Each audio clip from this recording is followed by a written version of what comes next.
Yalla, infidels. We're back at YouTube, Hamin Media Group, and Bin Hamin, the MROVW channel. Big sales going down.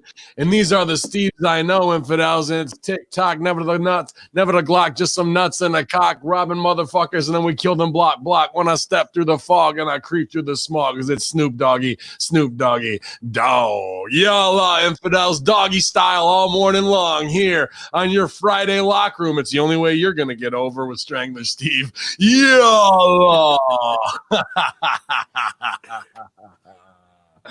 Big money, big nuts, and a big fat chronic sack. Steve, what's up, man? How you doing this morning, Striz? I'm doing good. Thanks for having me on the Friday locker room, man. This is a pleasure. Man. I always love being in with the veterans, if you will. You know what I mean? I'm the young boy. I'm the young boy. You're the veteran. You put your time in, brother. Don't fucking undersell yourself. But it's always great getting to talk to the Andrew Bello and Billy Ray Valentine on the Wednesday locker room because they have the passion of the fan. You know, that ardent flame of wrestling love. But it's always great to hear, the voice of somebody who's in the know and in the loop and can, have the ability to see around the corner like you and I do. So we can kind of, wax poetic on like the trueness of what happens in the wrestling business and why things are in the state that they're in.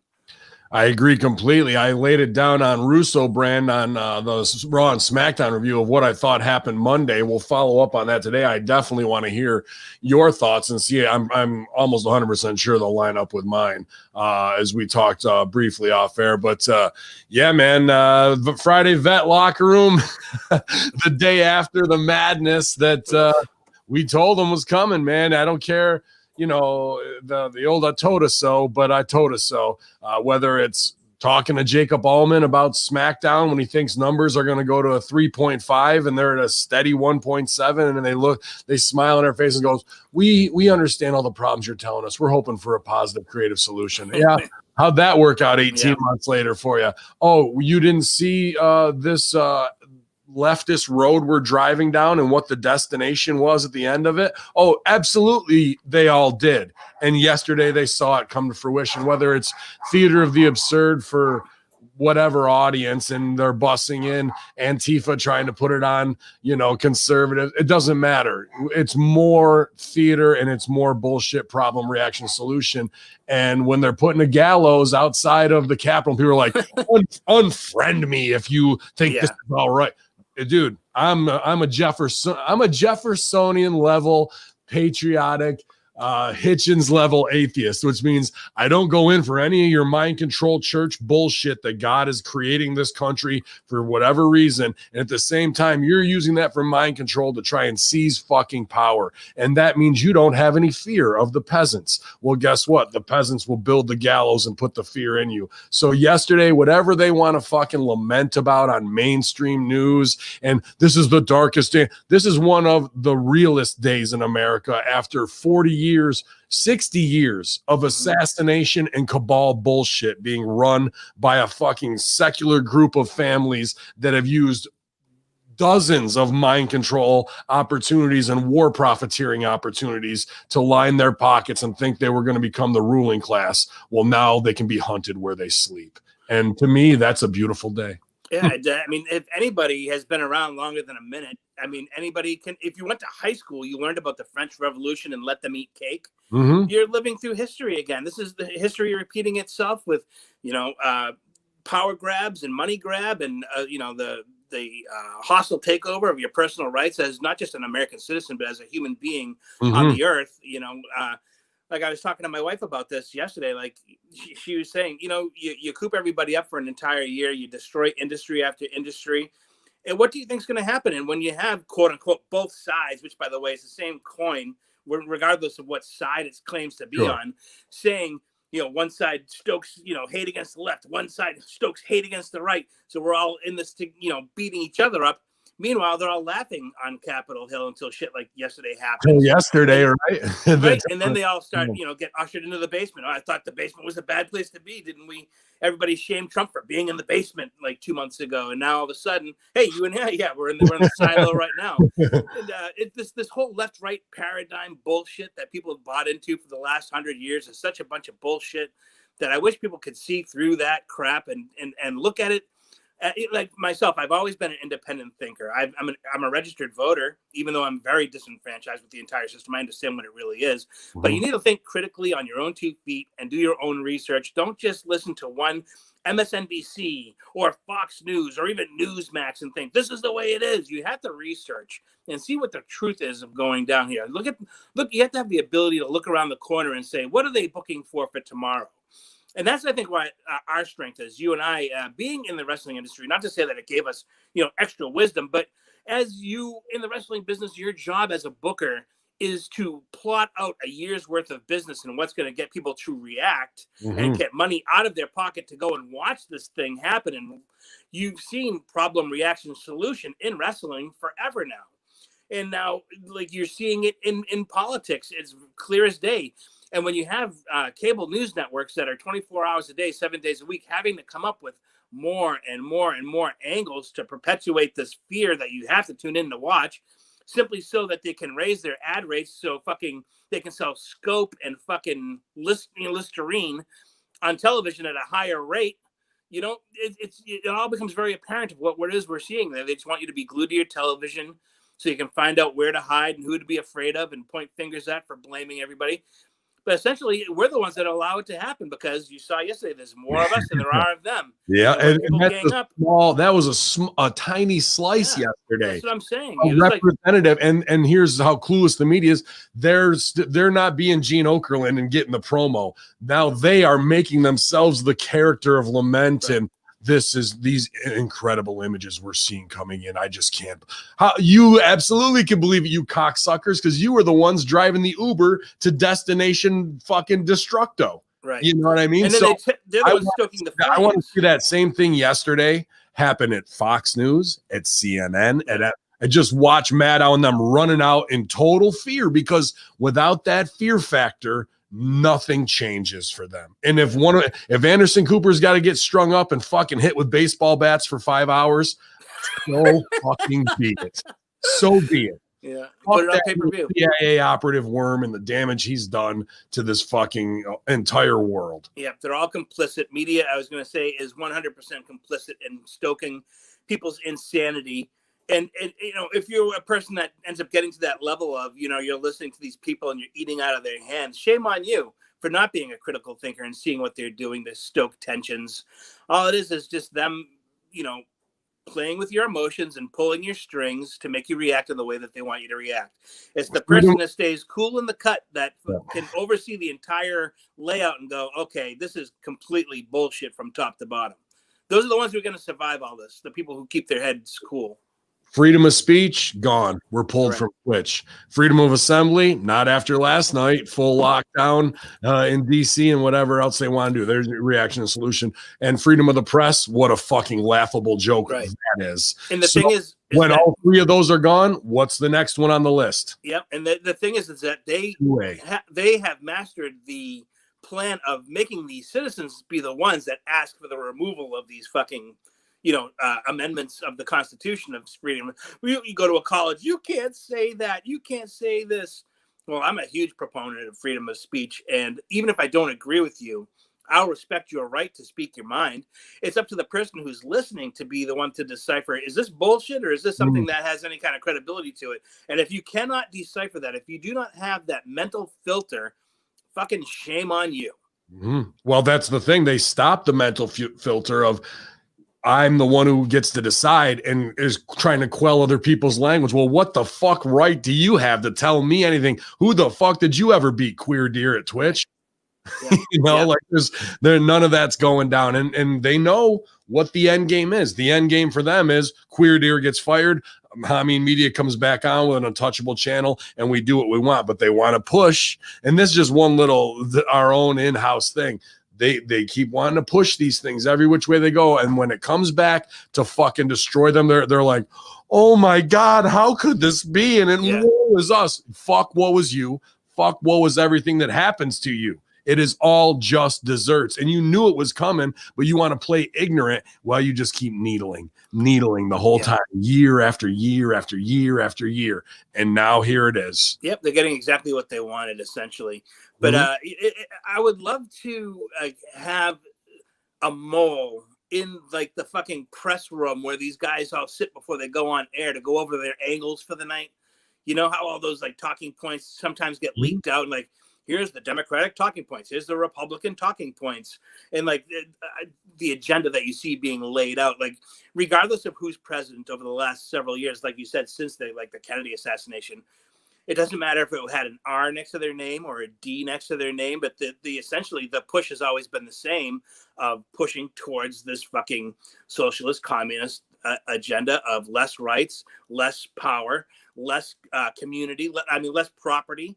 You know, they want to take everything away. That so you're dependent on the government dole of the UBI and all those types of things. Like there was this picture on the internet I saw maybe a month ago, and it was this lion that is in a cage, kept away from the other lions because he's safe now and won't fucking have to worry about his. You know, he's fed a meal every day. He's, you know, maintained where they have the lion out in Serengeti, and which one looks healthy and which one looks like he's deteriorating. It's the one who's able to fend for himself and have the freedom of life and choice that does much, much better than the one who's being Beautiful. Quote unquote taken care of. And it's, yeah, here you are, you're seeing the king of the jungle in his prime. You know, yeah, he's going to eat a gazelle. That's how he stays alive. If the gazelle was better, he'd be faster, he would have gotten away, and the lion would have had to wait another day.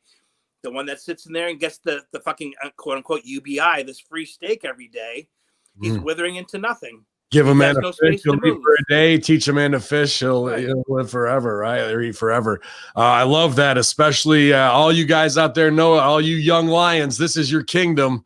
You know, this is the place to be. The Hamin Media Group, we're appreciative to have each other, even if we're being restricted right now. That only reinforces, again, we sit back on the hill and watch Rome burn, or in this case, DC. So, covered it last night on the Horsemen. Well, Rome and DC are the exact same thing. It's just a matter of the difference of skin, where everything started in Egypt and then was transferred to Rome. Rome was transferred to Germany. Germany was then transferred to the United States. And now you're seeing the slow transfer of the United States being transferred to China. This is like a slow progression. It's the same business. It's Capital Wrestling going into the Worldwide Wrestling Federation, going into WWF, going into Titan Sports, going into WWE. Essentially, it's the exact same company with a different name. It's a rebranding, but the same power is still in charge. And you saw this with Operation Paperclip, where they took, Werner von Braun and the entire, all these Nazis and brought them into the United States to run NASA. You know, NASA, Nazi, they're all come from the same word of Nazi is Nasi, which was a Jewish scholar, at one point. So, I mean, there's ties that go back to the beginning of civilization of we're under the same, bloodlines that we've been under for thousands of generations at this point. It's just a matter of what you want to call it. You want to call it Egypt? You want to call it United States of America, or you want to call it China? It's the same people in charge, regardless. It's the same families. And it takes one night to eliminate those 1,000 people. That's all it does, And I don't think it put the fear in them yesterday. They just seen the opportunity. But I'm hoping that this uprising, even though it's at winter time and they know it, and winter is here, so they can lay low. You wait till spring. This whole experiment could be over. Rip was predicted 2 years, the end of America. I think it may even be quicker than that after where we are now. And Stevie and I were talking as he was working out just a little while ago, and he believes that, and they show it in that Songbird movie with COVID-21 and how that just happened to be made and come out with all, your favorite stars. And it you're paranoid. That's just a coincidence. All right, I'm a fucking idiot. That these cities are circled with 30, 60-foot walls, and there's those who've been vaccinated and those who haven't. And now we're split into this post-apocalyptic colonies that surround cities where the people in the cities are all on UBI, living off the teat and have no functional skills to survive. And they become these little microcosms that way where if you want to go visit New York City again, oh, believe me, when you cross the Triborough Bridge, you're going to fucking have full scans. You're going to fucking DNA, all that to make sure you've been vaccinated. Or you're going to live in between Syracuse and Buffalo and your own fucking homestead. And if anybody comes within 150 miles of your small community, postman-wise, they are either going to get fucking smoked or put into some lockdown as well as an outsider. So that is the dystopian future. That's about 2037 of where we will still have to go and play things out. And because they're going to do this great reset in 2025, great, what have you. And maybe giving these toddlers the 357 fully loaded and giving them the house in these dystopian shit times is exactly what needs to be done for this to be ended. You know what I mean? So it was, right where we predicted in the timeline. Yeah. Go and everybody back who says, "Oh, you're full of shit," has to just go back to 2 years ago when we were talking about this stuff. Then, I mean, you and we've been talking about this shit for fucking 10 years. But then, like, no, it's not going to happen. Well, that needed to, because they eventually justify it through some sort of idiocracy. Sure. But then, like, it's if you have any ability, like I said earlier, to see around the corner, you can see what they're planning for. But I'll take my chance with the Mad Maxers over the fucking plugged into the fucking dystopian, megaplex city, megalopolis, New York City. If I never have to go to New York City again, I think I'll be all right with it. Know, I'll be on the plains, like hunting fucking, furvals and shit for sustenance. Yeah, I'd rather take my chances there. They'll be the ones who are starving because they have no way to grow food. They're the ones who are going to be eating fake 3D printed meat made from meat pastes and things along those lines, because they'll have no way to generate their own sustenance. And who is Biden putting in as the head of the Food and Drug Administration? Right? That guy from the GMOs. From Monsanto. Yeah. So if you fucking dumb bastards, and I know this is falling on deaf ears because all Hamin Media Group members who are listening right now are on the same page with us anyway, but whatever dumb bastard in your family still needs to be woken up. How can they not be after this? And if not, then you kind of got to write them off.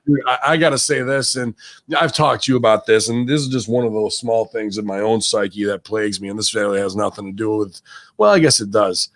One of my best friends I've talked to you about who kind of cut me off. I like everything him and his wife, or common law wife, put in, both big time actors in Chicago, right? And just under the complete spell the last 4 years, doing everything and promoting everything that is the line of bullshit. And this guy was a avid Opie and Anthony listener, and was with it, the Patrice O'Neal with that mindset. And now 180 degrees. I haven't talked to him, dude. I got him part of our crew tatted on my fucking back. You've seen it, yeah. And fucking, for no reason that I know of whatsoever, complete silence for 3 years. I lived with a dude for 2-3 years. Wow. My best friend. No reason given. I reach out on New Year's Eve via Instagram. Hey, man, I'm hoping we can connect in 2021, whatever the heat is. I hope it's passing. We can do something cool and work together. Complete silence. Today I woke up and went, enough of this. Unfollow both of them. Best friends, bro. Yeah. That's where they want to push it and go down that road. Because they know we're at the destination, and I reach out, not even trying to big league in some, hey, like, hey, man, I miss you. I hope we can do this. And he can't even come out of the woodwork in a week. Fucking do that. I'm done, bro. It's time for me to move on in my life. And that was a tough thing to do this morning, but it was almost freeing a little bit. And that's kind of what yesterday brought me to, because I've been everything yesterday. Sure, they can say vote scam and whatever in the present day. Everything yesterday is all of this right here. From JFK to 9/11 to Sandy Hook to Vegas to Parkland to fucking for-profit wars for weapons of mass destruction lies, for fucking $350 George Bush payoff checks, to fucking whatever you want to fucking go through, and I can give you the laundry list. Or you can go back and listen to every conspiracy horseman and lay it out. That's what yesterday was. It wasn't just for some Georgia, Michigan ballots. It is the constant push against what is right, proper, and is the way to go in your gut to live a free and open life. Meanwhile, we don't want to overthrow this fake play of America that is still hashed as nostalgia, but really the social liberties have all been gone since 2001. And it's been living under that guise that the kettle boiled over yesterday. So to me, all of that was encompassed in what it was, not just some little stupid who's going to control the Senate bullshit. Right. This is everything from I can go get my hair done, but you have to be locked in your house. Look at my ice cream freezer with $7,000 worth of ice cream in it. Meanwhile, you're eating fucking ramen noodles. It's all that. Yeah. Let them die. Let them fucking, dude. And you could go to Fox News, whoever it is, MSNBC, CNN, bring Rachel Maddow and them out. Link them up with fucking chains around their legs, hook them to Gravedigger, and fucking rip right down Manhattan Boulevard at fucking 70 miles an hour till there's nothing left, like the fucking dog in Family Vacation. And I wouldn't have that is what's going to change America, to let people know for the next 100 years, you will never try this shit again around here. Yeah, it's insane. I don't know if you saw my tweet last night, but everybody's like all up in arms. I just tweeted out a picture of the Joker eating popcorn, and I wrote, "All the world's a stage," you know. And I said, hashtag don't forget the popcorn, because it's a big joke. The whole thing is just a big fucking joke from beginning to end. And if you don't see that, you know, sorry on you. And this goes to all the guys, regardless of either side, whether you're a leftist, whether you're a rightist, I don't give a fuck. If you write, whatever the situation, if you don't X, Y, and Z, then unfriend me now. Now, I don't care if I agree or disagree with whatever it is they're actually saying. I unfriend them. Because if you and I can't possibly get along on one, no one agrees with everything that you do, you know. So if we can't have a difference of opinion on any level, because it's all, if you don't agree with me, unfriend me. I just unfriend whoever says that constantly. I unfriended like 6 people yesterday. I unfriended people like a month ago. Like, you know what? Because I don't care. If you and I don't agree, so fucking be it. Can we not agree to disagree? Can we not debate anymore? Can we not have an open idea? If you don't have exactly the same thoughts that I do, then I don't want to be friends. I don't want to hear any outside thing that could shake me from my little confident fucking bubble of this is the America that I pledge of allegiance for since second grade. Like, that's a fucking lie. You know it is. And the fact that here's some real truth challenging that, then just unfriend me. I fucking couldn't have that in my life. But shout out already here, 23 strong. Society Reviews in the house, did some great work this week for us propaganda wise. My man Brando's in the house, local dude I've known forever, man.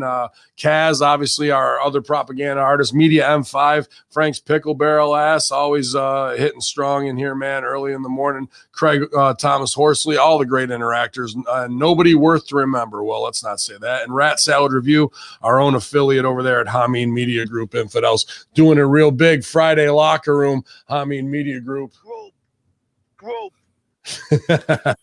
we're having a good time with it. Steve loves that. Now that I know where it comes from. But yeah, man.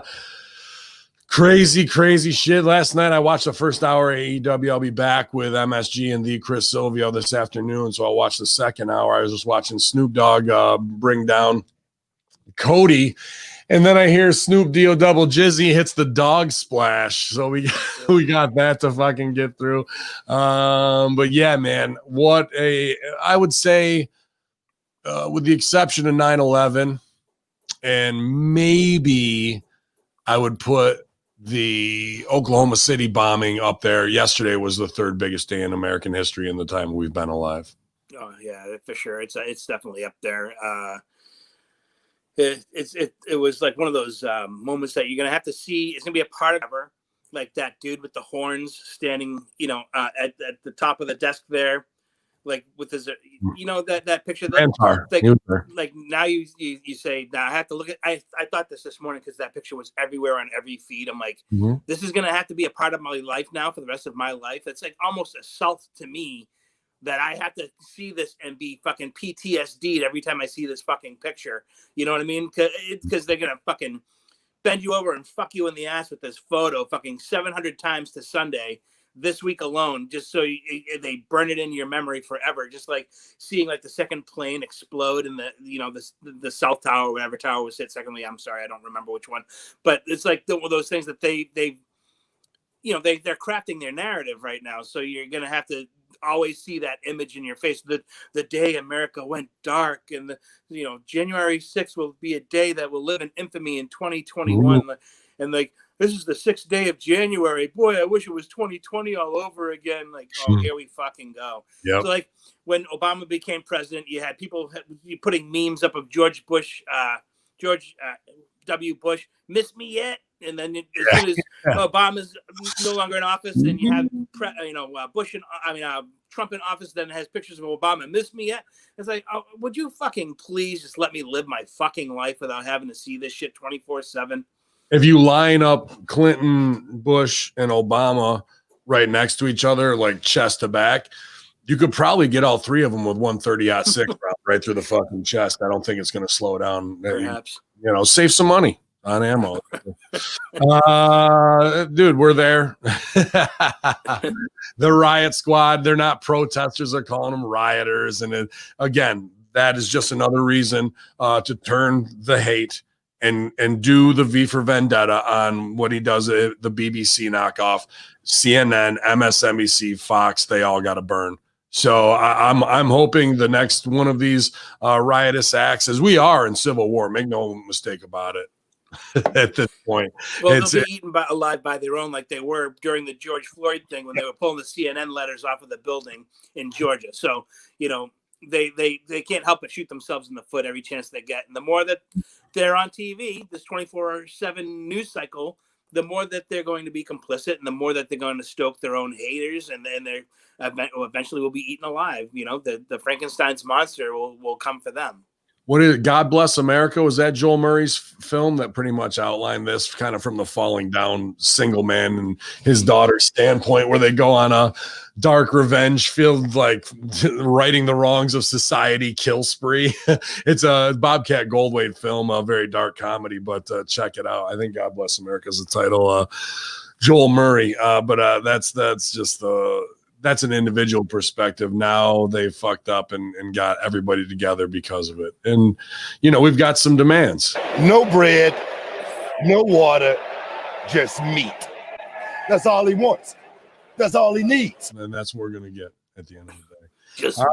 But we've talked big already. 28 minutes here on the Friday Veteran Locker Room with the Striz, award-winning podcast of the year here at Hamin Media Group, the Wednesday Locker Room. Think about how many voters you have now that are disenfranchised to HMG because you just took it and ran with it and gave it to us.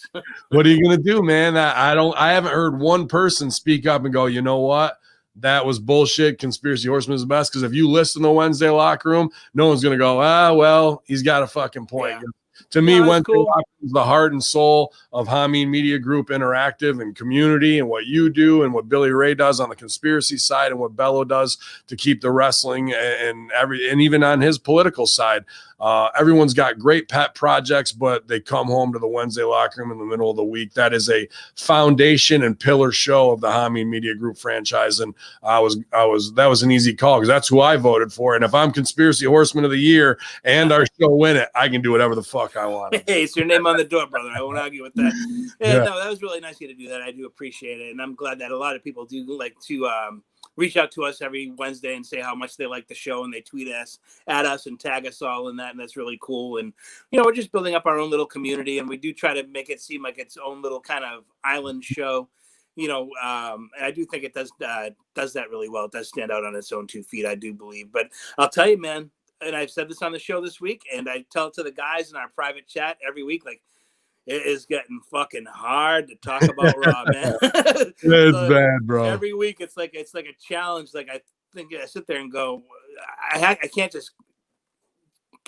There has to be some, silver lining to all this. It's getting harder, man. It is getting harder to breathe, dude. There's no doubt about that. And I'm just trying to look for this story real quick because that kind of plays right into what you're saying here. So I'm just waiting for head. There it is. Because I cut this apart on Raw and SmackDown review on Russo's brand, and I think I nailed it.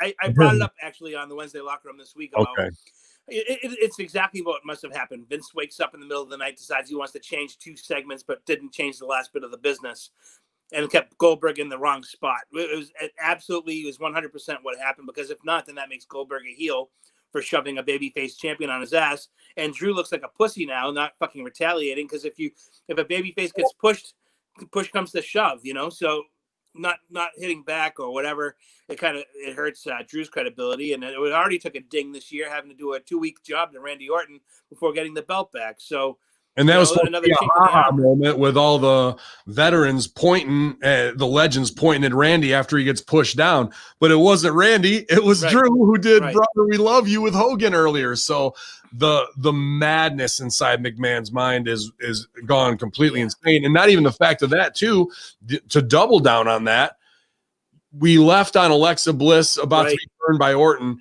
We should have come back right to that. Instead, with that switch at the end, then he calls an audible for a 27-minute opening segment where Miz and Morrison douchebag billboard the show, blow off all the legend stuff, bring out New Day to have a holla holla tag match, Teddy Long appearance, only to try and fix it right after with a shitty Randy Orton promo where he goes, I couldn't drop the match and kill her. Even those guys are a known arsonist. He's burned down many things. Just so Vince can, they go, well, we wrapped that up. Now let's get to the Legend Killer biz. Do the Legend Killer biz, which was good through the whole show, and then fucking change it at the end. It's insane. Do it. Like, you couldn't have more of a mad king making the most wrong choices, and his group of consiglieres around him is all that not standing up and going, time out, bro. We're all going to look like complete retards, and everyone is going to eat you alive. But then ratings go up because of the Legends reason that they're booked at 2.1 this week, and Vince is going to go, see, I told you what I was doing. I still got it. It's fucked. It is fucking trash, bro. This is the allegory of the Emperor's New Clothes, where nobody wants to tell him that he's standing in the street buck naked. Like, just take your check and shut the fuck up and don't fucking upset the apple cart.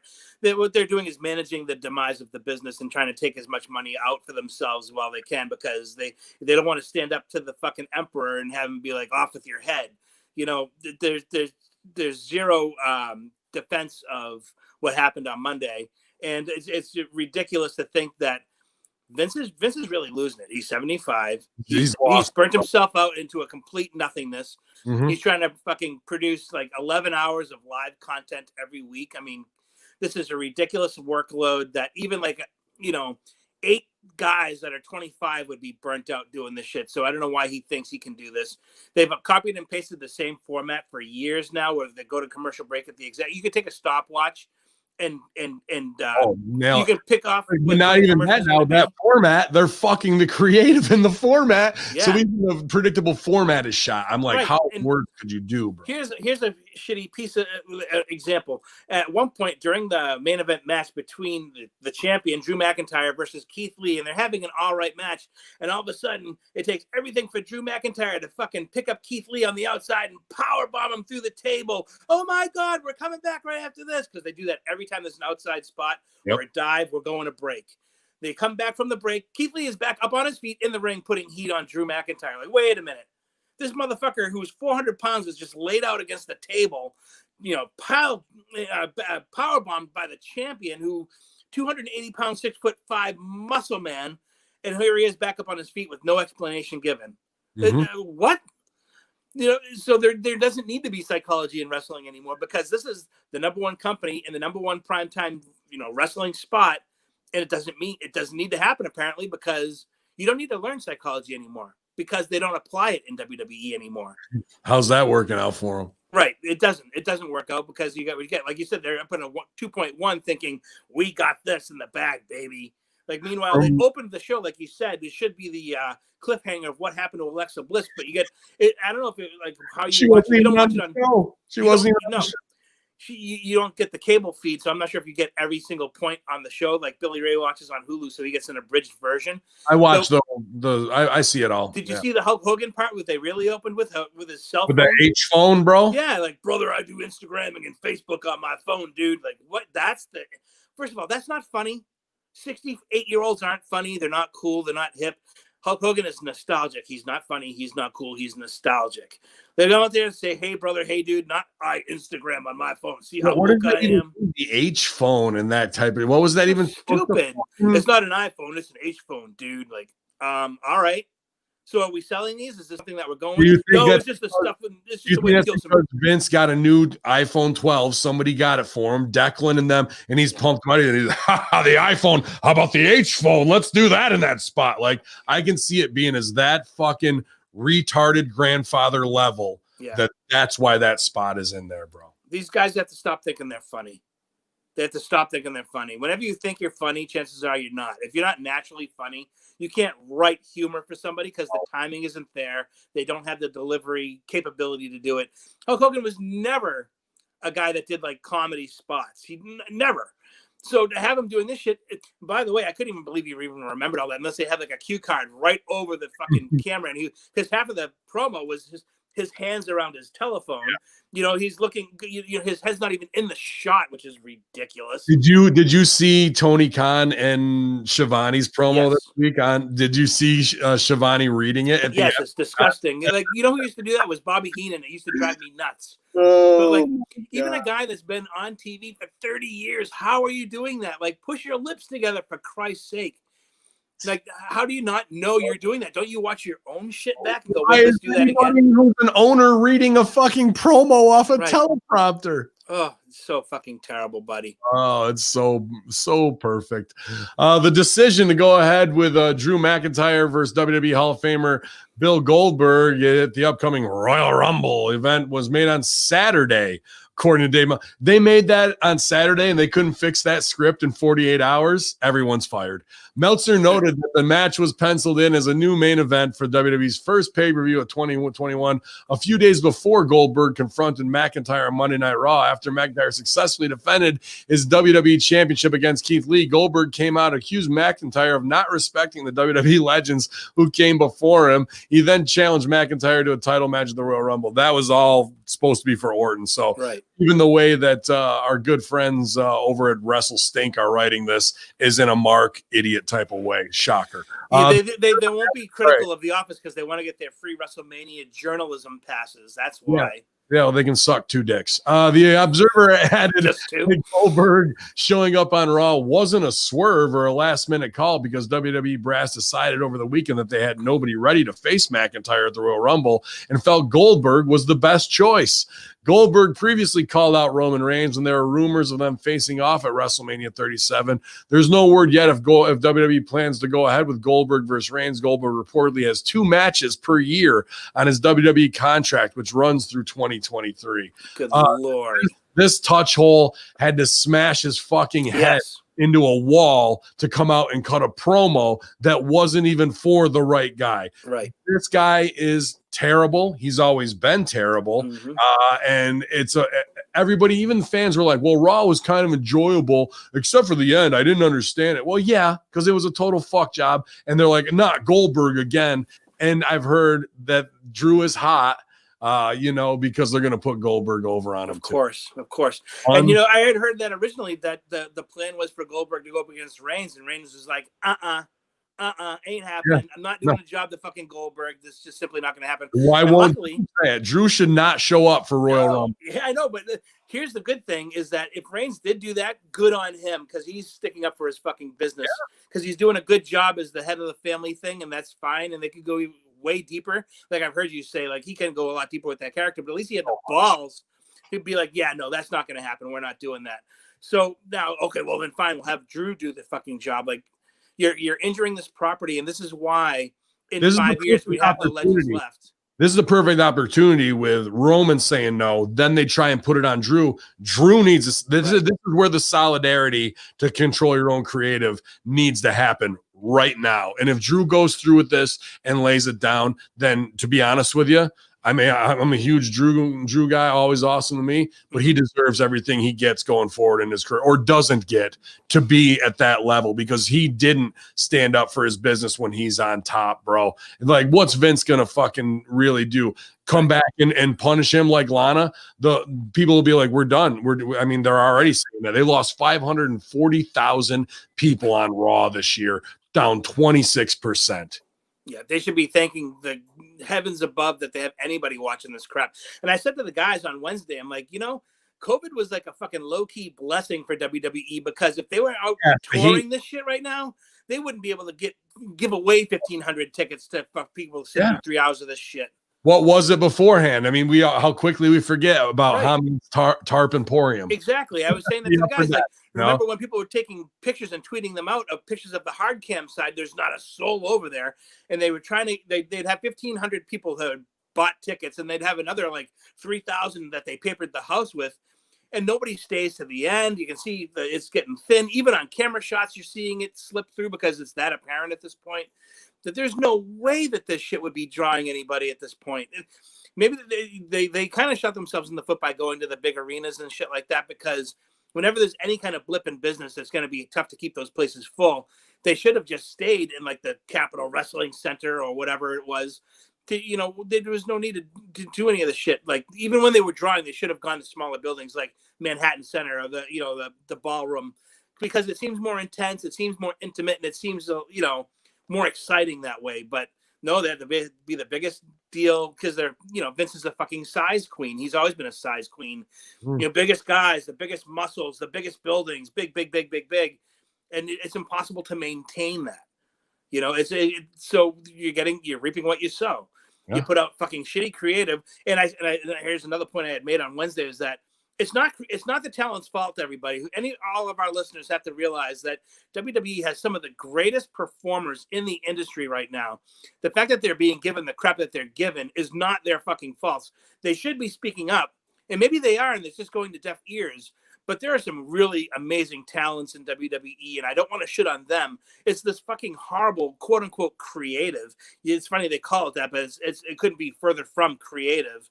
And that we're just been spoon shoveled, this crap for a full generation now. And it seems like there's no escape. With a new creative operations manager coming from IFC, and Christine Luchador. Yeah, and she's going to get everything straightened right out. A non-wrestling person who's dealt with low-level comedy sitcoms that really never got over, like Comedy Bang Bang and all these other shit things. I think she's going to really straighten stuff out over there. I'll guarantee you the only reason why she got the job is because it had something from Hollywood on her fucking resume, because I've heard that for years that if you've never done anything in Hollywood, they won't hire you. And if you do hire you, you're a coffee maker. You're a fucking barista. She met Stephanie at one of these women empowerment producers. They bought themselves $40,000 awards and covers of magazines. That's it. And guess what? She's a boss cunt. Well, we need that because we need an affirmative action hire who's untouchable. What happened to the last lady who was there who got an Emmy for some other project, and she was walking around the locker room with her Emmy and got tons of heat for it? Where is she? Yeah, she's doing good work. She was supposed to be the woman's voice, right? So what's it going to change? Yeah, that was the other women. Tonight on WWE NXT New Year's Eve special saw Xia Li and Boa return from a mysterious transformation. Li and Boa came out with a new entrance and new looks, while the mysterious woman accompanied them to the stage and watched her from her chair. The male Shifu master, Sifu, if you will, was nowhere to be seen. And the mysterious woman, I like Sifu too, was not revealed. Leah and Boa stopped on the ramp during their new entrance to allow Lee to put a quick performance with a new pair of size. Lee then hit the ring and faced Katrina Cortez for an easy win. Well, I hope so. If you got size, you should be able to beat her. And size, ninja size, not on big size. Right. Lee stopped at one point during the match and turned to the mystery woman, then bowed to her. Lee ended up putting Cortez away with a kick for the pin to win. Boa and Lee also returned to the mystery woman's chair after the match and bowed to her. So hey, I'm shocked that another affirmative action hire gets fucking a spot on TV as they try and push, just like you said, into China, signing 8 new Chinese talents who've never worked a lick ever. It just shows you through our own entertainment what the globalist strategy is, where we're going, where we're shifting to. Yeah. One of the guys they signed's name is New Woo. So that's my new favorite guy right there. But just more, hey, you worked your ass off and you're a good worker and you actually get this shit. That's good. Yeah. Bring in 9 from fucking Beijing. I need 9 more. Like they're ordering burgers. Dude. Make sure you fucking get it. There's no, make sure you get some duck sauce with those fucking. This is funny because 20 years ago, they're like, we already have an Asian on board. We don't need another Asian. Now say, well, we have 3 Japanese. We have 1 from China. And now we have a Korean guy over here. You're like, oh, okay. But this is like that whole saying of, life imitates art because art sees around the corner, like I've been saying. You know, we're showing through our art, through wrestling, that this Chinese takeover, right, of NXT, So then you're going to slowly see that in life. This is the vision. The artist sees the vision and creates it, and then life falls in behind.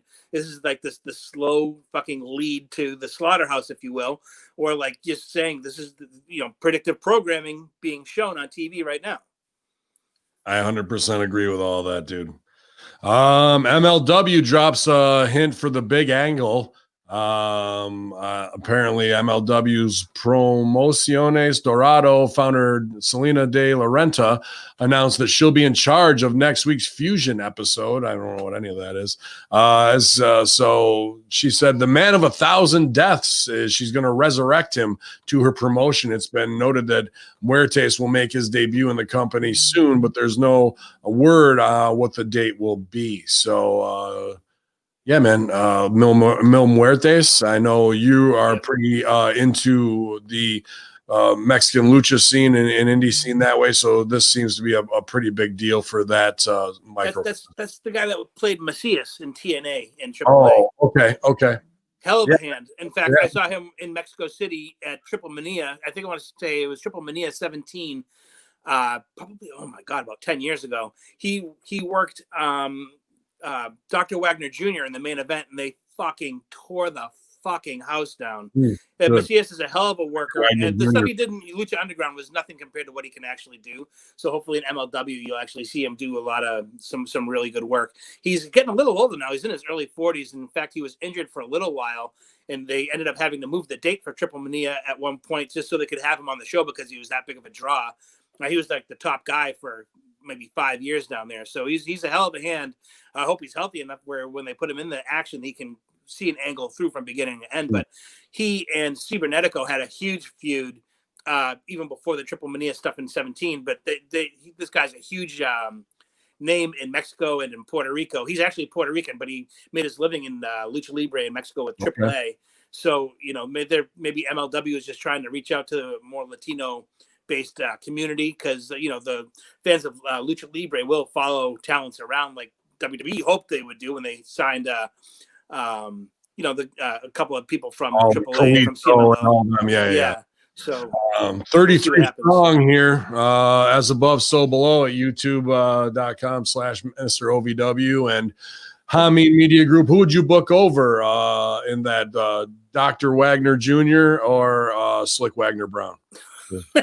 Dr. Wagner Jr. for sure. I love Slick Wagner Brown, but Dr. Wagner Jr. is a draw that can make you millions of dollars. And he's 48 years old, and he's still fucking killing it in Mexico. Even though he lost his hood. But it's all good, man. All good in the hood. Let's see here. Sasha Banks reacts to Snoop Dogg's frog splash on AEW Dynamite last night. Still got to watch. She says, fam, we're going to have to work on this. She was clearly not impressed. After hitting an awkward frog splash, shocked. The fucking athlete that Snoop Dogg looks like. He's 50 years old, by the way. He's 50 and he fucking looks like he's made of toothpicks. Snoop pinned Mexico with Cody Rhodes doing the honors for him. Snoop and Rhodes are judges in the upcoming competition series, the Go Big Show, which premieres on January. I was going to say, fucking Cody Rhodes' fucking contract must have been coming up on the Go Big Show thing. He's like, fuck, I better put Snoop over. I get him on my corner so he can help fucking negotiate my contract. I got to extend this shit. I got to see how rotten this was. Oh, it was so terrible, buddy. I saw it about a minute before you called me today. He's always going up now. Bring him in closer, he says. Bring him in closer. Snoop, double jizzy, because that be me. No, I'm not European, being all I can when I put the motherfucking mic in my hand. And oh, that was terrible, Snoop. He looks so fucking fragile. Stranded on death row. Oh, yeah, dude, that was fucking real bad. But guess what? They should have probably practiced it on the crash pad 4 or 5 times before you fucking did that one. But did they? No. Dude. But the reality, imagine he blew his fucking knee out. Snoop should just come back and retweet like some of her best Botchamania spots. That'd be right? Yeah. Snoop blowing his knee out. Well, I mean, he'd self-medicate, so there's no problem there. Lars Sullivan news. Reason why he's been possibly pulled off of TV. He's terrible. Yeah, and somebody found out that he got his cock sucked by another man on camera. Oh, no, sorry. After being drafted to Friday Night SmackDown in October, Lars Sullivan had 2 squash victories over Jeff Hardy and Chad Gable, followed by the 2 sit-down interviews with Corey Graves in the weeks that followed. However, since November 6th episode of SmackDown, Sullivan has disappeared from WWE programming and gone back in the closet. Although WWE has yet to explain the reason for Sullivan's absence, Meltzer in the Observer noted that since the top star on Friday nights, Roman Reigns, is a heel, WWE does not want another top heel that they don't want to beat on the same brand. Yeah. Oh, I'm sure. Yeah. Whatever. I'm sure that's it. I'm sure that it wasn't that he talked shit about Stephanie and CM Punk and WWE on bodybuilding.com before you hired him and knew that. And then that he said he's fine except a sex tape where he's getting his cock sucked by a gay porn star comes out. And then it definitely wasn't the fact that you would rib him about that in those segments that looked like a therapy fucking segment, only to have him scream and then pull him off TV. Not like you did with Lana, putting it through a table for 9 weeks, having her win a match by doing nothing, acting like that was going to be a push, and now she's just off TV completely. Yeah. No, you don't have any track record of doing these type of things. It's definitely got to be that they didn't want another top heel, the top heel Lars Sullivan on the same show. That super top heel who won 2 matches on TV, brother. Yeah, he is great. So good luck. Dude, Mantar had more TV matches. You had more TV matches. Oh, fuck yeah, I did. I hope after 4 years of being there that I had more than 2 shots. Jesus Christ, bro. Those promos he did with Corey Graves were some of the most uncomfortable TV I have ever seen in my whole life. They're supposed to be his therapy sessions. Yeah. And Stevie Richards has said this 1,000 times, and I agree with him 100% that fucking Bruce and Vince think about how to rib the talent on TV 10,000 times more than they ever try to make the show any good. If they spent half the amount of time trying to make the show good as they do spending the time, how are we going to rib this guy? The show would be fucking up for an Emmy. It would, but the last thing they care about is they wait till Saturday to change the Monday show and fuck it. And then, and to be honest with you, I gave him a fucking bigger window or shorter window. I thought it was a 2-3 o'clock on a Monday call. So if he's changing shit on Saturday and you can't fix it then, like, I'm not saying he doesn't have the right to change stuff, but the fact that if you have 48 hours, I could rewrite your whole fucking month of TV in 48 hours. If the TV is good enough, it writes itself. Sure. Yes. So you don't have to worry about that kind of shit. But what happened to we write this shit a year in advance? So if you had a year in advance and this is the fucking crap that you gave us, I mean, that's fucking terrible. I agree completely, man, that they just are so misfocused. We know this, and that's why it's same as America. It's the same reason why wrestling's in the same fucking shit state, bro. Because of delusional motherfuckers who aren't overthrown and stood up against. Really. Yeah, true. You just have to sit here patiently and wait for fucking Vince to pass away. Yeah. That's the end. That's the end game. Just sit and wait. Yep. Scott D'Amore talks Impact Wrestling's relationship with AEW and Don Callis rumors. It was strange D'Amore wasn't on Impact this week because he's been doing a great job. And that's not sarcasm. No, he did. Yeah. It's one of those weird guys. I've never met him. There's probably 3 people in the entire business I've never met. He's one of those guys because I've never been around TNA. So it's weird, but I appreciate the work that he does because I know he fucking knows how to lay deep in the fucking cut, and he knows when to pull triggers on things. He's brilliant. It's a guy who I would like to do some kind of business with somewhere down the road, but just strange. It's like 2 ships in the night. I guess we've never really been in the same place. You guys are kind of similar too in the way you operate and the way your minds think. I think too. I mean, I met him and I meet him at the weirdest things. Al Snow's second marriage, the bachelor party when the lights went out. Louisville, we're at the strip club, strippers by candlelight. That was a crazy night at the war. And then I was working that Megan Brothers show for the fucking Orthodox Jews in the backyard up in Toronto, and turned around and D'Amore's standing there. And I was like, oh, hey man, what's going on? We're in line to get fucking kosher meats and shit. So it was a crazy thing, man. In an interview with Sports Illustrated, Impact Wrestling EVP Scott D'Amore talked about the company's new relationship with AEW, rumors of Callis leaving Impact Impact, Hard to Kill, and more. There's a lot here. Holy shit. Let me try and cherry pick something. Whether Don and I are both at Impact Wrestling, or if we're in different parts of the world or in different industries, there'll always be a connection and a friendship. Fans should continue to speculate and enjoy, but don't let let it get in the way of enjoying the ride of some really cool and exciting times. This isn't just a chance to see Kenny Omega. It's a chance to see Kenny Omega reunite with Carl Anderson and Doc Gallows. That's a Bullet Club reunion. You're putting them with Rich Swann, who is showing that he can be a great champion. Obviously, 2CW talent we've had many times. And one of the most iconic teams in wrestling, the Impact Wrestling, the Motor City Machine Guns. They're a team that is constantly getting overlooked for their contributions in revolutionizing tag team wrestling. And they're as homegrown for Impact as anyone. This is a match for wrestling fans. You get to watch these 6 men go at it the ring. All right. Motor City Machine Guns, yeah, they do unbelievable shit and good tandem stuff. They definitely are Young Bucks before the Young Bucks were there and just hit it at the right time / wrong time. But I can watch Motor City Machine Gun matches now and give you a laundry list of why they are not good and why they bury the biz and bury psychology to get their own shit in and no sell. And the fact that both of them are 5'8" and they work like 50-50. So we can start there, but these guys have legacy and they've put time in. That's just my aspect on how wrestling should be done. So when I hear, even if it's D'Amore saying what he needs to do to Sports Illustrated to sell for his guys, right? When I read that, I go, it makes me crazy. Yeah, he's not going to shit on his talent on Sports Illustrated, but they are good. It's just the fact that if they added selling to what they did, they'd be great. You got it. They're exciting to watch in a live performance. If you're there live at an indie show, it's like, wow, these guys don't stop.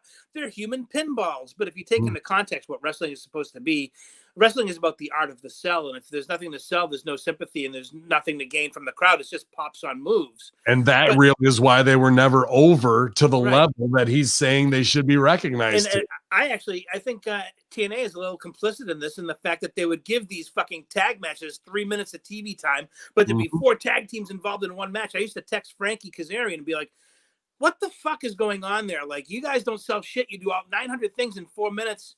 He's like, this is the time they give us, and they fucking squish 9 people into it. That's an overbooked match. So they have to get all their, I got to get my shit in, brother. I'm not on TV for another week. I got to hit my this. I got to hit my that because I got to sell my gimmicks.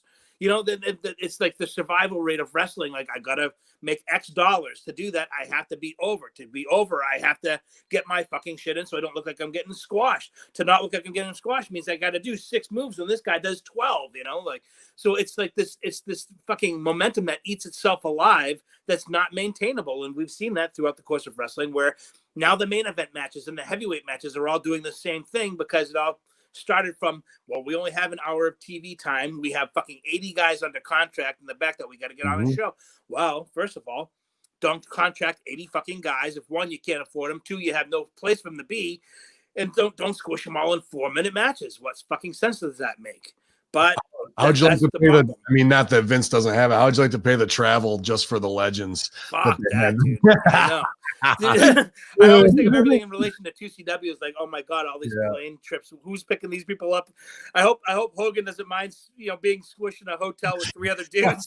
Like, here you go, guys. You all have your own key, but they don't realize it's all for the same fucking door. Welcome to professional wrestling. Yeah, welcome to professional wrestling. Monday Locker Room, we laid it out how to lose $100,000 and start with 200,000. Right? Yeah, start with 2.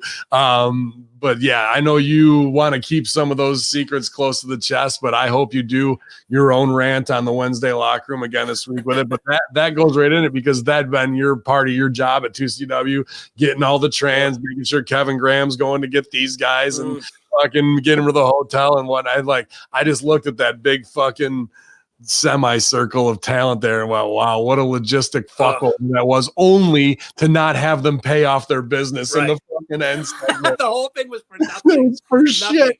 And imagine you're not the guy at all on TV or whatever, and you had to book all that, and you're thinking this is going to pay off, and then it doesn't. You're just like, fuck my life. This is what I went to school for.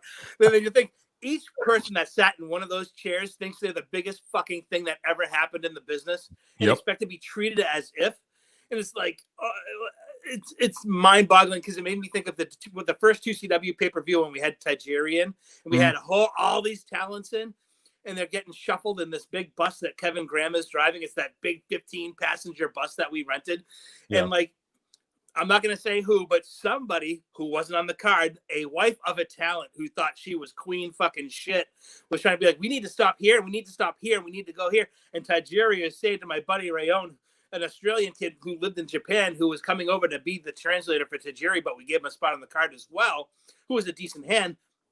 Tajiri was saying to this kid in Japanese, what a fucking cunt. And then, like, they're going off in Japanese, like, what a, and then whoever's speaking Spanish, they're speaking Spanish to each other, what a fucking cunt. Because everybody thinks they're the biggest thing, and they're the biggest, it's like, oh, give me a fucking break. So, but now under the WWE bubble, it's under a microscope 100-fold, so they all think that they're the greatest thing that's ever fucking happened to the industry, and they all want to be treated like it's the reason that people are tuning in to watch them sit on the stage to watch a fake fucking match. It's just the insanity of it all is fucking hilarious. And I'm so glad I wasn't involved in any of that. Well, right, we're in what you're talking about here, and I'm not talking about being a huge cunt or whatever, but maybe sometimes. Maria Kanellis admits she had to change the perception of herself following original WWE run. Maria Kanellis reflected on how she changed the media perception because of her character that she played during her first spell of the company. Maria revealed that people just presumed she was an idiot and people wanting her to play that up on television. However,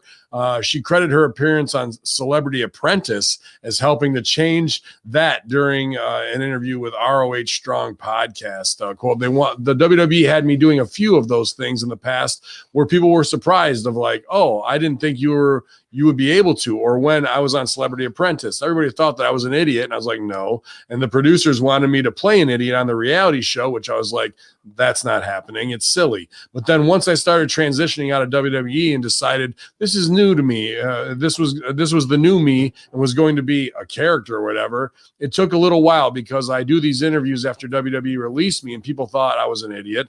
And so I'd have to like fix this whole issue at the beginning because I'm like, no, nobody's going to hire an idiot. So, all right, we got to fix this problem. And so I would gradually make a difference in this image everybody had of me before. She just keeps going on about image and idiot. She could say that 4 or 5 times, as well as me having a major image problem leaving the WWE. I'll say my husband had to experience that all over again, as well of him having a major image problem of WWE. Well, yeah, self-inflicted. Yes, you took the words right out of my mouth. As far as her being looked at as an idiot, I remember like how they got her into that role is that she botched a couple of backstage promos when she was supposed to be interviewing. I don't know if it was Michaels or Cena. It was somebody in the upper echelon she was interviewing, and she fucked up the interview like once, and then something else happened later, like maybe a week or two later. That's when they started booking her as an idiot, because I think somebody in the back was like, well, if she's going to act like one. Yeah. Oh, she's an idiot. That's why when she does botch up the interview, now it's her gimmick. Sure. So I think that's what happened with getting her into that role of being a moron on TV, is that she wasn't prepared to do the things that they had her doing.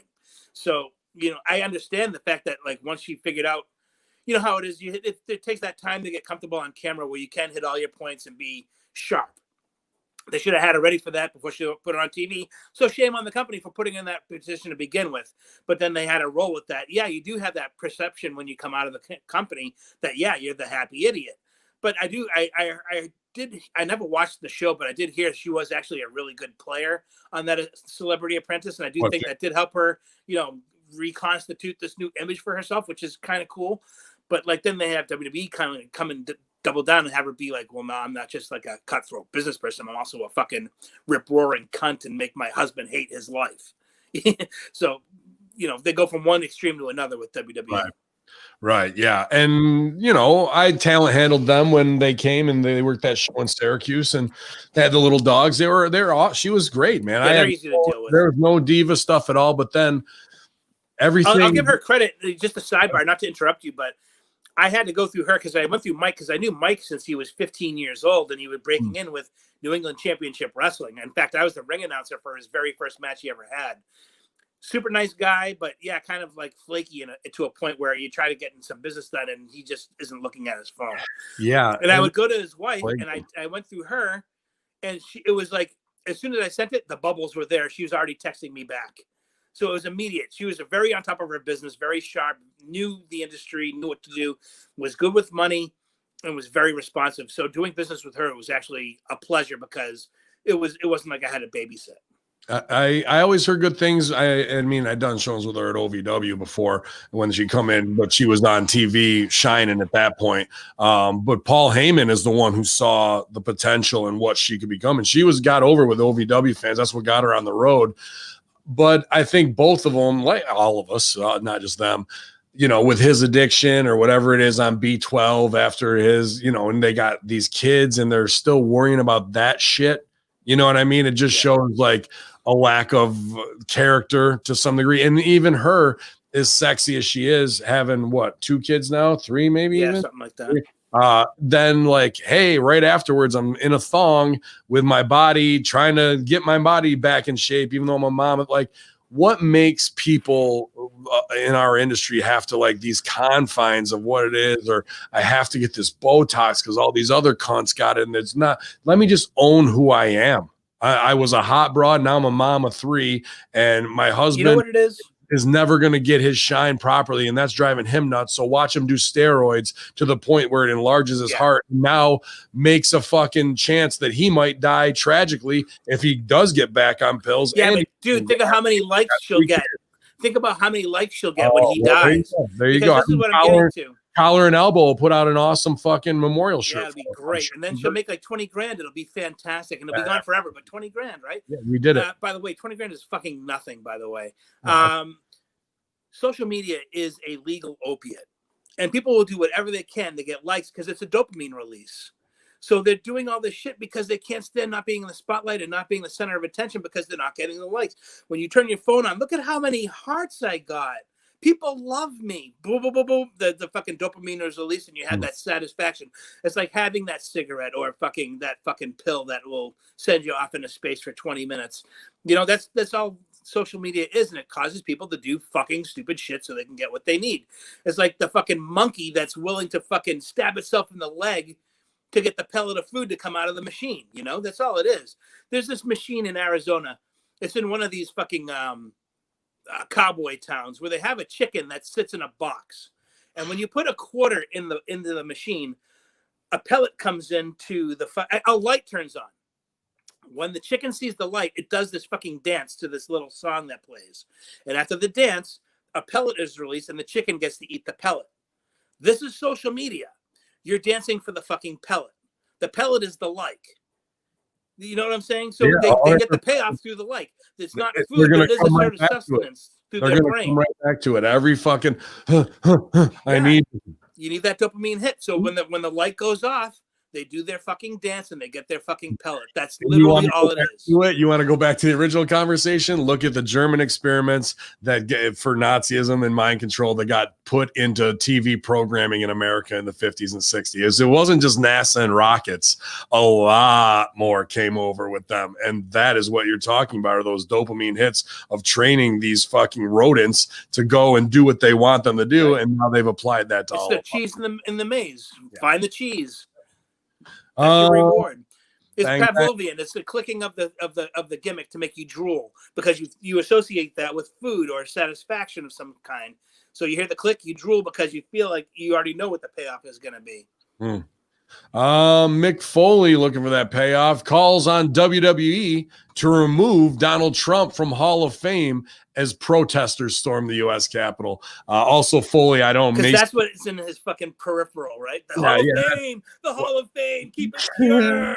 Keep the wrelling fake Hall of Fame pure, brother. Yeah, dude, somebody needs to go down and burn down the WWE Hall of Fame. Yeah, that unbuilt structure.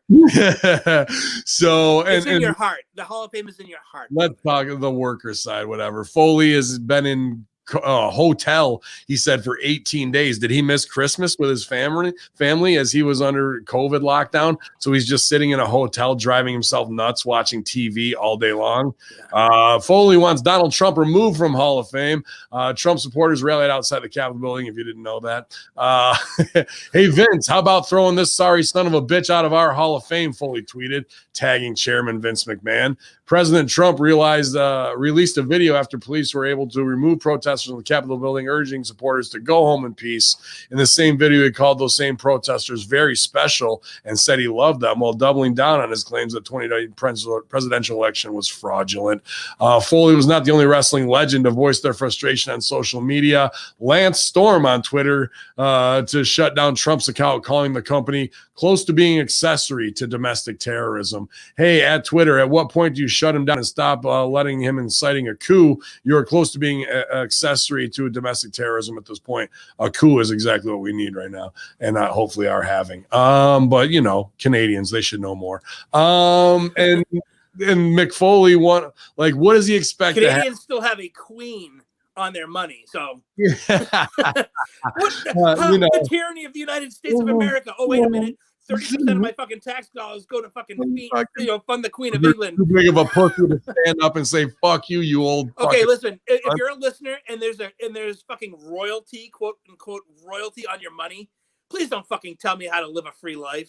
That goes for people in fake Australia, Canada, England, and anywhere else that has a queen on their fucking money. Go fuck yourself. I'm sorry. Yeah, I'll ask you on that one 100%. And Foley, man, I think I remember something about his son getting a job with Obama's. And I can't fucking place it. I just don't know. Yeah, no, I can't follow that money trail anywhere. It leads to a dead end. Jesus, dude, you ain't fooling nobody. Nobody. Go make some fucking pancakes. More news on Carlito. Sing a fucking Christmas song. More news on Carlito not appearing during the WWE Raw Legends Night. Oh yeah, that's right. Despite being advertised for Raw Legends Night, Carlito never ended up appering because apparently that's not cool. Yeah, a lot of not cool people were there. Initially, it had been rumored that there were there were travel issues on the day which stopped Carlito making his return to WWE. However, Wrestle Stink says that's not the case. Probably because they ran out of travel budget. Carlito was never actually booked to be a part of the show, despite being advertised by WWE. The company reportedly put out feelers to him, and someone ended up jumping the gun by announcing him as a confirmed name for the show. So nobody saw the fucking clip of the video the week before? Nobody. Before it went on. No, just air it. Just fucking throw it out there. Fuck it. Dude, there's your grounds for firing. You're gone. Thank you. You're gone. Thank you for playing. You're nobody here is professional, and there's nobody checking. This is like the left hand not knowing what the right hand is doing. Yep. There's just it's an insanity clause going on right now. Like, listen, we need to stop everything. Everybody stop with it. You ever work at a place? I worked at a restaurant once that was so busy, and we had the GM got fired during a shift. The area director came in from fucking New York and was like, everybody fucking stop what you're doing. We were in the middle of a lunch rush that was like balls to the wall, tickets hanging out of the printer down to the ground, tickets all over everybody's board, meat everywhere being cooked up. No bread, no water, just meat. No bread, no water, just meat. That's all they want. That's all he needs. I mean, come on. So everything had been like this. The top had been spinning for so long, and it finally was tipping over. And this was the breaking point where the area director had to get this guy out of here. And during the middle of the rush, he's like, "Everybody, stop what you're fucking doing and pay attention." Yeah. And then some guy was flipping shit. He's like, "Let it fucking burn. Leave it on the grill. You pay attention to me." Yeah. Everybody, stop. So and so, he's out. And until we get the new guy, I'm the one in fucking charge. It was a restaurant complete coup, complete and coup. Everybody was like, "Yes, sir." Everybody got in line. We got through the fucking rush and waited for the smoke to settle. Triple H does that at Raw, and that's what I was going to say. It has to happen at some point where Triple H has to say to Stephanie. Stephanie has to be the one that does it, not Triple H. It has to be a bloodline. It has to be direct bloodline. I think that's the mistake. Making her the only way he'll listen to it. He needs to tell her, shut the fuck up and sit the fuck down. There has to be that moment where they have to go, listen, Pops, because he calls them Pops. We all love you, but this can't happen anymore. You're ruining the legacy of your grandfather, your father, the 45 years you've put into this, our generation, and your grandkids. We need this. This is our legacy too. And yes, you've given it everything you've had. Nobody disrespects that. We love what you've done. You've given your life to this business, but it's time. it is time. We need to take this from you. You need to let us, give us your blessing and sit down and relax. You can still come to the shows, but from here on out, Stephanie, me, Shane, we're going to figure this out and we're going to get it on track. Even if that's not the case. I've got one thing to say to you, Game, on that. I've got one thing to say to you, Paul. That's what you're getting. I'm not going anywhere, pal. Not going to, then ice pick. You gotta Morty him. You gotta get him in the car and fucking Morty the motherfucker. Because that's what it's gonna take. Give him the chance to walk away, or fucking he's Morty. Because Stephanie doing it is only going to keep the conduit. They know that she's just going to be a puppet. It has to be Triple H being the man in the relationship, also showing dominance over her and fucking take. That's the only. I don't even know if she would lay down for that. You got to go too. It's Shane's. Yeah. By law. Yeah, well, I mean, we got to ask them, the Sifu of Gia Lee, if we can do any of this. It was added in a report that there's no bad blood in the mix-up. It was just a mistake on the announcement. Carlito wasn't the only name who was advertised and didn't end up appearing, though. Kurt Angle, Beth Phoenix, and Candice Michelle had been claimed to be a part of the show, but never ended up making an appearance. Yeah, because we need the GoDaddy girl from 25 years ago. We need her. Well, we're looking for a new wife for Game. Finn Balor claims he welcomes WWE legends with open arms. Who gives a fuck? WWE NXT champion Finn Balor recently gave his thoughts about WWE legends making their return to the company. He should be more worried about making his return to the company because he's a completely useless property right now. Absolutely. You want to talk about just zero value whatsoever? He should have never went to WWE. What a fool. He could have, to this day, could have still been the top guy in Japan. And then he could have parlayed that into being the top guy in AEW, and it wouldn't have been Kenny Omega. It would have been fucking Finn Balor. He says, it doesn't bother me at all. I believe that everyone has a place in this business, and if you're on the show, you're on the show for a reason. Okay. If you're on the show once a year, if you're on the show every night, that down to everybody's individual circumstance. Those guys have carved out their legacy and proven over the years that they belong on the show, whether it's for one night or if it's for every night. That doesn't affect me because I'm down on NXT and no one knows where the fuck I am. I mean, it shouldn't affect anyone else. For me, when the tide comes in, all the ships rise. Hey, I like that. Somebody else says that around. Yeah. And if we can have Goldberg on the show, if we can have anyone on the show for one night, I feel it's better for one night than ever. I welcome these legends with open arms. Wow, what a wrong perspective that is. He's just fucking jerking everybody off. That's all that is. Yeah, dude. I hope, because he wants them to come back and be like, that Finn Balor's one hell of a dude. He's a good athlete and what a hell of a champion. I want to work with him. Yeah. I can't wait till he breaks his jaw or pulls an abdomen on the next match that he does. Oh, him and Boogeyman can tag. Is he talking about himself as a guy that only comes in 2 nights a year? Right. 2 nights a year to work a fucking phony match where everybody gets hurt and can't If work. anybody wants to get as lean as Finn Balor, have somebody break your jaw in 3 places and they wire your jaw shut. Then you can go on the liquid diet for about 12 weeks. Liquid B12 diet. The Good Briz make an appearance at AEW Dynamite, appearance to reunite with the Elite. In case you missed it, I just haven't gotten there yet. Omega retained his AEW World Championship against Ray Phoenix last night. Oh, there's Stooge. And the Good Brothers arrive and blindside John Moxley. So, Gallows and Anderson politic their way in. Omega and the Bucks, a 2CW family affair. Truly.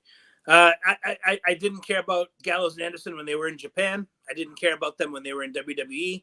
I certainly don't give a fuck that they're in Impact. And you know that they'll parlay it into a role in AEW because that's where more money is. And then their boys will stick up for them. You got to get these guys in. They're going to do what they didn't do in WWE. Then they'll get over there and do nothing. Just like they've done for the last 6 years of their career. They'll have that dream match against FTR that they had on SmackDown. Yeah, so we'll all be privy to a 45-minute match on TV for free. Nothing means nothing. Yeah, so it's just silliness at this point. I was really disappointed. I had never seen Carl Anderson before, and I was really hoping when he got to WWE that I'd see something really like this mechanic at work in the ring, and I just never got that. So that was kind of disappointing. Let's put the shoot on with Bullet Club. Bullet Club wouldn't have been shit without 2CW, Japan, and PWG. Those are the three places that made Bullet Club and made them indies. Bullet Club is fucking maybe Prince Devitt or whatever the fuck you want to call them, the Young Bucks, and Omega. Anybody outside AJ, well, AJ too. Anybody, maybe not even AJ. Anybody outside of those four is a sycophant and a hanger-on to be claiming of Bullet Club. Whether it's Good Brothers, whether it's Skrull, it's whether NWO Black and White. Cody, all that shit. So those guys just jumped on something, and Bucks knew it was going to make them more money, and it absolutely did. But I'm not trying to be like, oh, there's an original Bullet Club and that matters, because I don't give a fuck, because it's all phony. But we're the fucking elite and we're the best, and the good Briz Cliz and all this with little Wolfpack, brother, put them up, 2015 talk that fucking was going on when Matt Hardy showed up with what's his name, the ref, fucking Keenan, and Keenan's doing good brother does bad brother, and big brother hit the walk. My own mouth with that dude, shit? I was fucking boy. I just rolled my eyes and walked away. And now they're trying. If ever I was gonna sucker punch somebody, it was gonna be that motherfucking kid. I wouldn't have to, because Trades would have fucking eviscerated the guy. Remember that? They almost battle at Gorilla. Oh yeah. So six years later, they're still trying to hold on to this fucking too sweet, with Callus putting it over like it's these fucking ribs. He's a hanger on her too. Oh, just total lechery. Yeah. Anybody that hangs on to something like that because you think you're gonna get a payday, fuck you. Just fuck you. Yeah. Come up with your own fucking. Because you're not good. You've proven for 6 years that you're not the Bucks or Omega, and you can't deliver in the ring, but you can do all the fucking little bullshit ribs, and and people think that's over. Then the bell rings, and they go, "Well, Carl Anderson is as good as the Miz, really." And what the fuck? No, because the Miz has a good personality. Yeah, Miz can get over with character. Yeah. So, but I mean, wrestling wise, that's about the acumen of where he's at. Yeah. Crazy to think. It's all about perception, I guess. But it's not, because maybe to the AEW fans, but then the bell rings and the perception goes, and that's why they've never been over. That's why they didn't get over in WWE. But Gallows can say you're a nerd. That's the pop, brother. Nerd. Stuff. Nerd. He can stooge me to the office for getting Robert Gibbs. You're not the only one he stooged. He stooged a buddy of mine in OVW and got him his contract cut. So fuck Gallows. Because he's only 6'7" and mass. I mean, he should really be worried about his spot, like somebody's coming in and he just wants to jerk off the office and be a fucking stooge. He's the guy that he makes fun of on TV. He's the fucking stooge. Mm-hmm. Yeah, that's true. That is very true. A special date has been set for WWE NXT Takeover Event. January 6th, 2021 was the next Takeover event, apparently. That was yesterday. But February 14th, Valentine's Day. So we'll see if the Heartbreak Kid has anything to do. It says love is in the air, and so is pain at NXT Takeover Valentine's Day. Fight Pit officially pulled from tonight's WWE NXT due to injury. It was supposed to be Tim Thatcher versus Tommaso Ciampa in a worked shoot fight tonight, but because of injury, Thatcher suffered a minor injury while training for tonight's match. It's been pulled as a precautionary measure. It's super smart for Tommaso with a repaired neck injury to be doing work shoots inside of a fucking cage. Good ideas. Hey, Sean Triple H really taking care of your talent down there. Game, Heartbreak, good job, buddy. Yeah, when my wife and I watched the show, and I was saying I'm actually glad that match was taken off, because it would have been 25 minutes long, and nothing would have been accomplished out of it. Ciampa and Gargano have to get out of NXT. They've been around there way too long, and nobody cares about them anymore. They never moved past it, and it's just, more neck bumps. And who needs more neck bumps, honestly? And speaking of neck bumps, Shotzi Blackheart almost brained herself again on one of the moves. This is a girl who's going to end up with serious injury, and I like the girl. I think she has a lot of potential. But every match she's in, she damn near paralyzes herself. And I want to say that I really like watching NXT, because to me it's kind of like college basketball, where it's the hungriest guys trying to get further in the career. I get that. NCAA or NBA. But they're doing the wrong shit at the wrong time, and they're doubling down on these unnecessarily these moves that could put them in They're wheelchairs. trying to play and one ball in the fucking NCAAs, and they just need to play strict 2-3 zone and fucking get their fundamentals wired right. Yeah, all they need to do is learn how to sell to a point where they can get the sympathy on them. That's all they need to do. And like there are some great talents down She gets there. over in her entrance. She gets over in her entrance. She don't need to do a fucking She's got the tank. Yeah, it's ridiculous. She's a walking gimmick. She comes out with a tank and a helmet. She shoots a missile out of the thing. She's got green hair and she's like a vampire. Like, what else do you fucking? What do you want her to fucking shit vanilla ice cream? Is like, what else could she possibly do to get over? Classic. I mean, it's the classic. We've seen this character 100 times. Classic green-haired character, vampire tank driver. I mean, this is the archetypes. I call that Tuesday, brother. Right. Just run-of-the-mill tank driving green-haired vampire. Got to do a 450 splash with a fucking garbage can on my head. Why God the fuck not? It's ridiculous.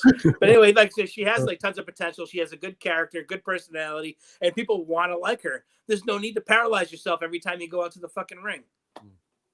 FTR renaming the Goodnight Express to the Big Rig in tribute to Brody Lee. Classy move.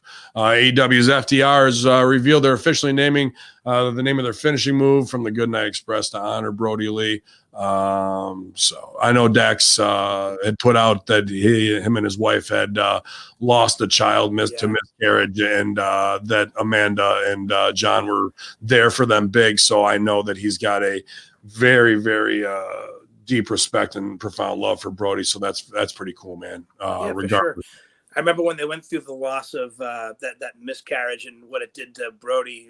Just the love that guy had in his heart for his children, and for that to happen really set him off for a long time, to be really depressed about that, and Amanda as well, So it was nice to see them have that tribute to Brody. He'll continue on through people's stories, and he was not one that was short on love with the boys in the locker room. So you got to see that all play out through the tributes and things like that. So it's nice that they're going to kind of keep his spirit alive with something like that. Do you want to? I mean, that's a good story. Do we want to do the flip side of that too and talk about what I had sent you the other day, which I'm not sure? Do you think we should fave that for the locker room? Maybe wait another week. Yeah, I think wait another week too is a better call. But there is some, and I hate this because I know it's hurting Josh, it's hurting you, me, other guys who are even closer to Brody.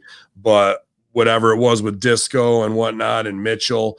And there's even another follow-up. So unfortunately, this isn't going to just go away until there's some clarification. And in that we've got a loose,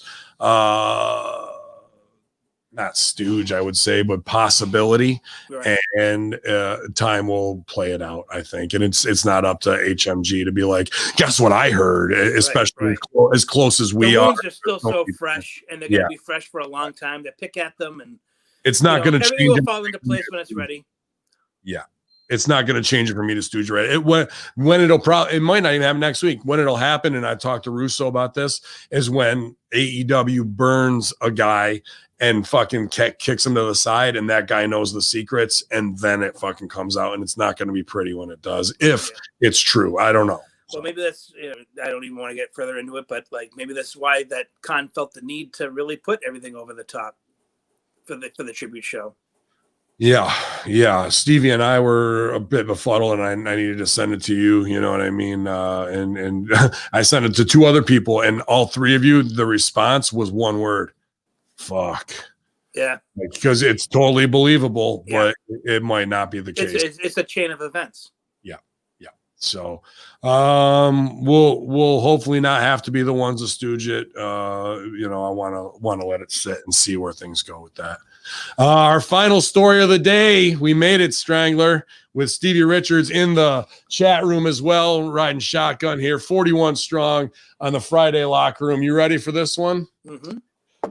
Cardi B has a heated exchange with Lacey Evans. Rapper Cardi B got into a Twitter argument with WWE superstar Lacey Evans, you big nasty. Did she clap?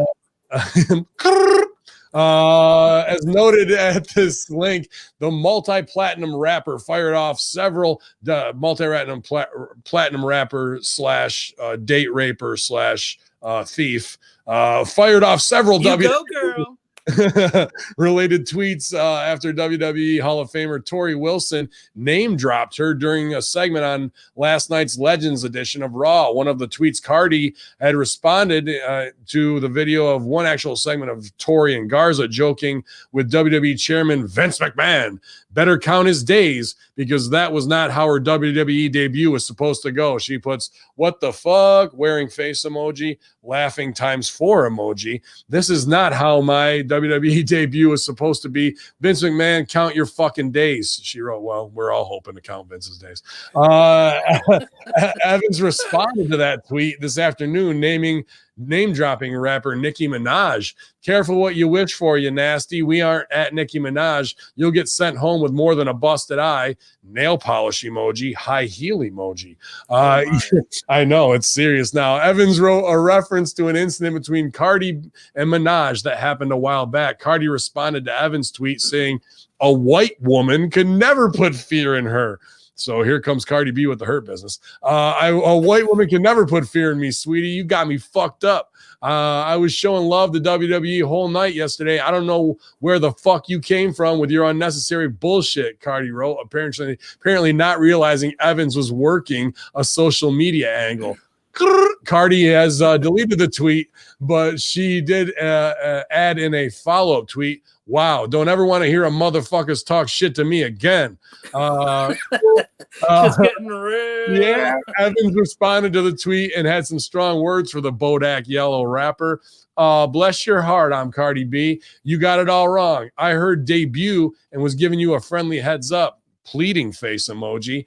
But since you want to be badass, keep me in mind when/if you show up to WWE. I'll kick your ass while listening to your music. Nail polish emoji, high heel emoji. Hashtag pull up, Evans wrote in response to the deleted tweet. That was the last exchange, and it looks like things have calmed down between Lexi and Cardi. You can see and read the tweets below. Nail polish emoji. All right. If I don't care if you're a guy or a girl or what you claim to be, if you speak in emojis, go fuck yourself. If you're an 8-year-old girl, fine. If you're fucking 42 and you're doing this shit, go fuck yourself. Yeah. Your life ain't that bad. Cardi B, I'll come over and fuck yourself once or twice, and then I'll train you how to wrestle. In fact, Cardi should be getting with Serena on the side or a Beth Phoenix or a Mickie James and putting in that work. She shouldn't be going to NXT to train with all of them because you see the terribleness. All you got to do is or Rip Rogers. Give her the 2-week Rip Rogers fucking Pat McAfee fucking crash course, and Cardi B will show up and fucking outshine everybody in WWE just based on working simple alone. You know what I mean? It's just, it doesn't even have to. And you could get her in a fucking management position or something in the middle as a guest ref between Carmella and Sasha, who are complete knockoffs of it. I do love that the racism came out, that she fell for the work. She's not scared of a white girl. What the fuck does that have to do with anything of being the white girl, dude? Just perfect idiocy from a whore-ass stripper who got made into a celebrity, who has the fucking couth and abilities of a fucking handicapped 6th grader. There's nothing I can add to that other than that's who we put up on the mountain. Implants in your ass cheeks. Go fuck yourself. Yeah, you're trash. And then she's selling for it back and forth. Oh, dude, just so perfect. It's just the bottom of the barrel. And they found each other. The worst will always find each other, apparently. The best thing that she ever did was something she didn't even create. It was that fucking remixed coronavirus song that somebody put together from like last March, where she's like, coronavirus. It's like, that's what I know you for. You're the fucking coronavirus girl. Yeah. And now I'm going to get some wet ass pussy, pal. Yeah, it's a wet ass pal. Yeah, it's coming. But Strangler, we made it through all of the headlines from Hallelujah. ProWrestling.com. I'm eternally grateful to have you on staff and as my friend, man. Thank you. Killing it on that Wednesday locker room. a brilliant mind and somebody I go to when I got to lay out my mental stress, because I know you have the vision and clarity to help keep me grounded. So these are the Steves I know, whether it's Steve King or Stevie Richards, keeping me grounded. That's the big brother factor that Hamin needs once in a while, man. And I'm glad that I have it, because it would be a lot tougher to manage without both of them. So a huge day yesterday with the other Steve I know, Stevie Ray TV, big launch, MSG and RBV, all hands on deck, getting signups going. I want to thank anyone who signed up for the Patreon at Stevie Ray TV, but we also have the YouTube channels, the Twitch, and his new Twitter. So please go subscribe to those and share those. That's only going to help us as we try and develop more brands. I'm meeting with Big Vito tonight with Big Ray to start getting things going real big over there, and working with Noel, who's a great graphics artist as well and producer. So it's nonstop, man. Yesterday was one of the busiest days, top 3 days in Hamin Media Group history, and then sprinkle a little Civil War on top of that. It was quite a fucking Wednesday, man. It's crazy, man. It never stops. When you're the entrepreneur, man, you don't get days off. No. I used to say to people when I had my restaurant, people were like, "What's it like?" I said, "Cancel fucking Christmas, because you're not going anywhere." You know, when you own a business, it's really the business owns you, and you have to treat it like a newborn baby. You have to be there every minute of every day. And when your name is on the door, it's your reputation on the line. So everything becomes a lot more important to you. And even the minutia, you can't let anything slide through the cracks. And that's what you're going through right now, the growing pains of building a business and your own personal media empire. I mean, these are the days that you got to put the hours in, because, you can't stop, won't stop. And if you want it to grow and you want it to survive, you're there 7 days a week, 365 days a year, and you can't take failure as an excuse. You got to push forward every fucking day. So, it feels like it kind of eats a piece of your soul, which it does. But at the end of the day, you can rest back knowing that you're doing everything possible to succeed in this genre that you've chosen.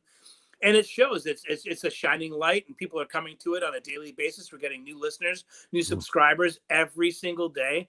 Yep. Every week I look at my downloads for Wednesday Locker Room. There's a little bit more, and that's because of all the strong episodes on here, not just the Wednesday Locker Room, but all the locker rooms, all the conspiracy shows, everything that Hamin Media provides on a free content level, and that's coming back, in droves. So all the work does return, and eventually, it might feel like a slow bleed at times, but when you realize where you were 6 months ago or 1 year ago, you can see that arrow pointing up. And that's the continuation of the hard work and the success that you've created for yourself, because you weren't going to sit by idly and wait for WWE to pick you up. You're like, fuck that, I'm going to make my own success.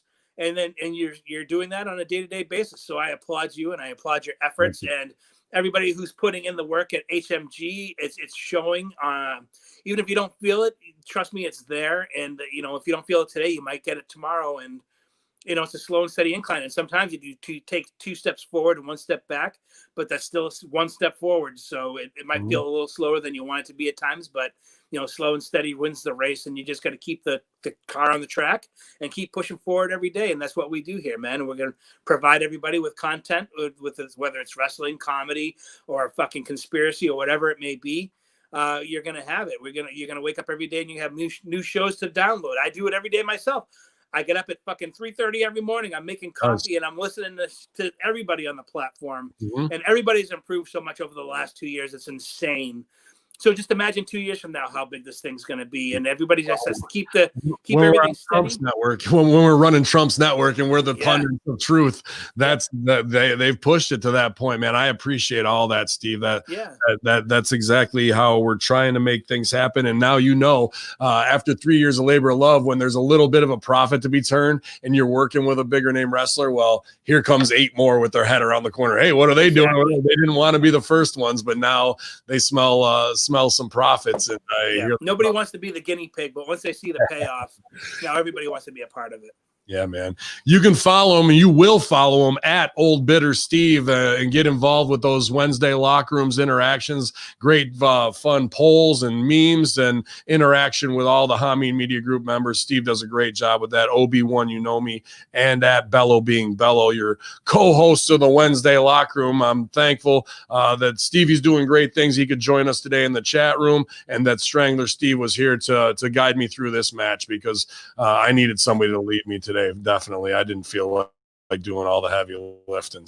So, y'all infidels, you know where it is. Hacker Hamin on your iTunes, Spotify, Hamin Media Group on YouTube. Let's get those watch hours up and subscribe to everything at Stevie Ray TV. We're going to keep producing nonstop around the clock here in the new media front as we continue to take over, infidels. Y'all.